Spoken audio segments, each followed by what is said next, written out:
It is important that we establish something in short order to provide relief to the homeowners that want to leave the area and don't have the means to do so. Yeah, people in Pennsylvania affected by the train derailment want help. Lawmakers are pushing to provide some relief. Now, at the derailment site today, this was the work being done. You can see they're still digging out the dirt. In fact, more of it's been moved. They have reached the clay, but they will keep digging until they find no more contaminants. Now, many people living near there want to leave. They just can't afford it. First News senior reporter Jerry Ricciuti shows us what lawmakers in Pennsylvania and Ohio are trying to do to help. Work continues along Norfolk Southern's tracks through East Palestine. Crews have been busy since last weekend removing the rails so they can dig out contaminated soil that had been buried there as the track was replaced following last month's derailment.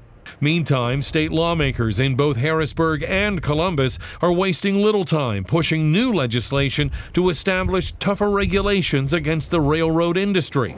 In Pennsylvania, state senators want to create a new grant program to help residents and businesses up to 15 miles from ground zero.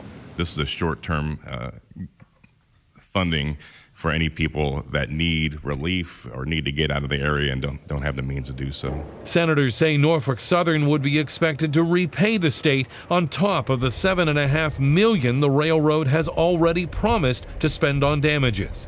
If Norfolk Southern can afford to pay CEOs $4 million a year and provide billions in stock buybacks to shareholders, they can certainly afford to improve safety of all their rail operations. In Columbus, Valley lawmakers have introduced legislation to call on Congress to require railroads to notify state and local officials about what they're carrying. Ohio ranks third in the nation for train accidents over the last 5 years, with 304 accidents costing us $20 million in damage. We have a right to know what is traveling through our hometowns and must be immediately able to respond to any breach of these materials. While the removal of contaminants may take 6 weeks to complete, officials worry the impact could last for years to come. In East Palestine, Jerry Ricciuti, WKBN 27 First News.